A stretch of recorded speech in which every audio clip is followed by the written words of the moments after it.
भाइयों, आज के इस वीडियो में बहुत ज़्यादा न्यूज़ और अपडेट होने वाली हैं यूएफसी से रिलेटेड और आपके फेवरेट फाइटर्स से रिलेटेड। लेकिन आपको बस इंजॉय करना है इस वीडियो को। 40% मेरे भाई जो हैं वो चैनल को सब्सक्राइब नहीं करते, कोई बात नहीं, आप बस इस वीडियो को इंजॉय कीजिए, मज़ा आएगा आपको।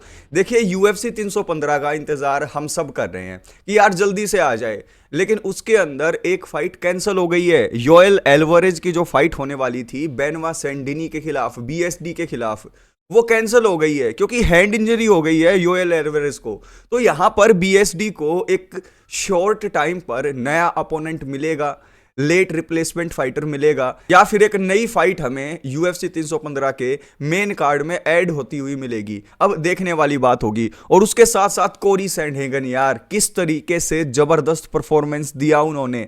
जो फाइट नाइट थी उसके अंदर मेन इवेंट में डेविसन फिगरेडो के खिलाफ जब वो उतरे, तो भाई मैंने एक चीज नोटिस की कि उनके अंदर जो किलर इंस्टिंक्ट थी वो पहली सेकंड से ही जो है मुझे दिखाई दी। और उनके अंदर एक चीज थी कि मुझे इस फाइट को सिर्फ जीतना नहीं है, मुझे स्टेटमेंट देनी है। और उन्होंने इस फाइट के अंदर जो स्टेटमेंट दी है, तो भाई उनको नेक्स्ट टाइटल शॉट मेरी नज़र में दे देना चाहिए बैंटमवेट डिवीजन में। अब शोनो मेली के साथ यार मेरा अब्दुवालिशविली की फाइट फिक्स होनी ही नहीं चाहिए थी यार, आपको भी पता है। यहाँ पर कोरी सैंडहेगन को दे दिया जाता टाइटल शॉट, लेकिन जो नेक्स्ट टाइटल शॉट होगा, यानी कि मेराब और शोनो मैली में से जो जीतेगा उसकी जो टाइटल डिफेंस होगी नेक्स्ट, वो कोरी सैंडहेगन के खिलाफ होगी। और भाई कोरी सैंडहेगन आजकल ना रेड हॉट फॉर्म में चल रहे हैं। अब देखने वाली बात ये होगी कि क्या वो टाइटल जीत पाएंगे या नहीं। अब तीसरी न्यूज़ आपको खुश कर देगी, और वो न्यूज़ है कि बो निकल जो है उनकी हाइप ट्रेन डिरेल हो गई है। अगर आप मुझसे पूछे तो जब मैंने उनको आरडीआर के खिलाफ फाइट करते हुए देखा तो मुझे लगा कि वो एक अच्छे एथलीट हैं, लेकिन वो एक टैलेंटेड फाइटर नहीं है। He is a great athlete but he is not a great fighter यार। वो अभी बहुत ज़्यादा ग्रीन है, लेकिन जिस तरीके की बातें वो अपने इंटरव्यूज के अंदर कहते हैं तब दिक्कत हो जाती है उन्हें। जैसे ही आरडीआर ने पहले राउंड के अंदर उनके रेसलिंग को रिवर्सल करके उनको दिखाया कि यार ये सिर्फ रेसलिंग नहीं है, मिक्स मार्शल आर्ट है, और जो जंग है वो सिर्फ पॉडकास्ट में नहीं जीती जाती, उसके लिए ऑक्टागन के अंदर परफॉर्म करना पड़ता है। यार जो आरडीआर की नीज थी उसका कोई रिप्लाई ही नहीं था बो निकल के पास, और बो निकल जिस तरीके से गिव अप कर गए, उन्होंने ये दिखा दिया कि यार एक फाइटर के पास स्किल से ज्यादा जो हर्ट होना चाहिए ना, जो गुर्दा होना चाहिए, वो उनके पास नहीं है यार। तिलों के अंदर तेल नहीं है यहाँ पर बिल्कुल भी। मुझे ऐसा दिखाई दिया कि यार उन्होंने जो हर्ट दिखाना चाहिए था एक वॉरियर का, वो बिल्कुल नहीं दिखाया यार। लीवर शॉट मैंने भी लगते हुए देखे हैं, लेकिन फाइटर के अंदर एक तरीके से फायर है या नहीं, ये देखा जाता है कि फाइटर फ्लावर है या फायर है। तो बो निकल जो है वो बो नकली हो गए। यूएफसी वाले बिल्कुल ये चाहते थे कि अमेरिका से नेक्स्ट चैंपियन बने, इसीलिए वो बो निकल को बहुत ज़्यादा हाइप कर रहे थे।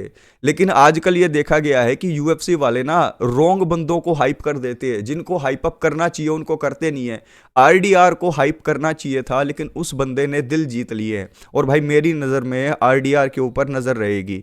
तो भाई जिस तरीके से बो निकल का फेटा उतार दिया है, तो भाई बो निकल एक अच्छे एथलीट हो सकते हैं, लेकिन वो एक अच्छे फाइटर बिल्कुल भी नहीं है। उनके अंदर वो गुर्दा, वो हर्ट है ही नहीं कि एक तगड़ा फाइटर वो बन जाए।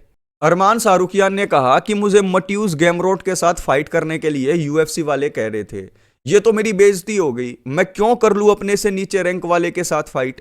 तो मैं कहना चाहूंगा अरमान सारूकियान को कि 24 घंटे से भी पहले, कुछ टाइम पहले ही जब आपने मना कर दिया था इस्लाम के साथ फाइट करना, उस टाइम पर ये सारी बातें डेना वाइट ने और हंटर कैम्बल ने आपको समझाई थी या नहीं समझाई थी? उस टाइम पर आप क्या कह रहे थे? मैं देख लूंगा, कोई दिक्कत नहीं है। लेकिन अब दिक्कत हो गई ना। डेना वाइट ने आपको बिल्कुल तड़ी पार कर दिया है, ये बात आपको अभी रिकग्नाइज करनी पड़ेगी, भूल जाओ आप।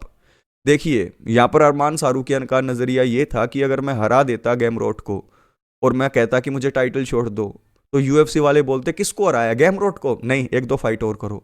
तो भाई अगर आप यहाँ पर ये एक्सपेक्ट कर रहे हो कि नेक्स्ट टाइटल शॉट आपको दे देंगे या एक फाइट के बाद ही आपको टाइटल शॉट मिल जाएगा?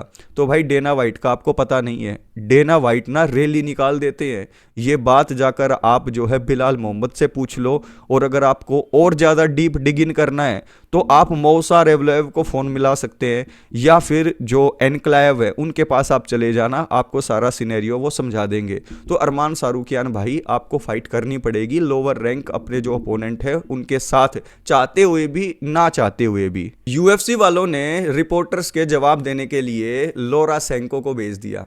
यही लोरा सेंको आप पहचान गए होंगे। अब देखिए, जब भी लेडीज जवाब देने आती है ना, तो वो अपने दिल के अंदर कोई राज छुपा नहीं पाती है। ऐसा ही लोरा सेंको ने किया। बहुत सारी चीजें उन्होंने हम फाइट फैंस को बता दी, जो यूएफसी की तरफ से अगर जॉन एनिक आते तो वो बिल्कुल नहीं बताते। यहां पर लोरा सेंको ने पहली बात ये बताई कि यूएफसी वाले ना इस्लाम मखाचेव के साथ मिलकर इलिया टोपुरिया की फाइट करवाना चाहते हैं। देखिए, इस्लाम मखाचेव मूव अप करना चाहते हैं, कोई दिक्कत नहीं है, लेकिन यूएफसी वाले चाहते हैं कि यार जो इंटरनेशनल फाइट वीक है उसके अंदर टाइटल डिफेंस इस्लाम ही करे और इलिया के खिलाफ ही करें। तो यहां पर जो मैंने आपको कल न्यूज़ दी थी कि हंटर कैम्बल मिलने गए हैं, उसकी कंफर्मेशन दे दी उन्होंने। यहां पर कहा कि जितने पैसे मांगे जाएंगे यूएफसी वाले देंगे, जो शर्तें मनवाने की कोशिश की जाएंगी वो यूएफसी वाले मानेंगे, लेकिन ये फाइट ज़रूर होगी। तो दोस्तों, जो इस्लाम मखाचेव और इलिया की फाइट के लिए वेट कर रहे हैं मेरी तरह, इस वीडियो को लाइक कर दो, क्योंकि जो पूरा बिल्डअप है वो टाइम टू टाइम अपने भाइयों तक पहुंच रहा है। तो यहां पर मैं तो अब निश्चिंत हो गया हूं, आप भी निश्चिंत हो जाओ, किसी भी टाइम अनाउंसमेंट हो जाएगी इसकी। और लोरा सेंको ने एक बात ऐसी कह दी जिसको सोचकर मैं कुछ कहना तो चाहता हूं, लेकिन मैं कुछ कहूंगा नहीं। क्यों? क्योंकि आप लोगों को कमेंट करके कहना है।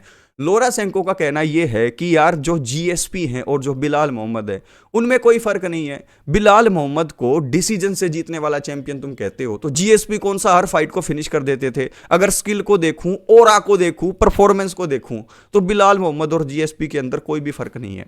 अब देखिए लोरा मैडम, आपका नाम बहुत अच्छा है, लेकिन मैं आपको एक चीज़ कहना चाहता हूं कि जो ये थॉट है आपके कि जीएसपी और बिलाल मोहम्मद के बीच में कोई भी डिफरेंस नहीं है, तो मैडम मैं आपको एक चीज़ कहना चाहूँगा कि आप यूएफसी को काफ़ी टाइम से जानती है, सारी बातें आपको पता है, लेकिन रीसेंसी बायस आपको शायद हो गया है। बिलाल मोहम्मद पहले से काफ़ी इंप्रूव कर चुके हैं, लेकिन there is a huge difference between GSP and Bilal Mohammad.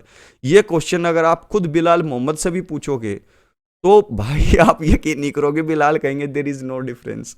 लेकिन भाई अगर और कोई फाइटर है ना, या और कोई फैन है, उनसे आप पूछोगे कि बिलाल और जीएसपी में फ़र्क है, तो भाई बिल्कुल फ़र्क है। मैं नहीं कह रहा कि बिलाल मोहम्मद अच्छे फाइटर नहीं है, लेकिन यार there is a big difference between GSP and Bilal Mohammad.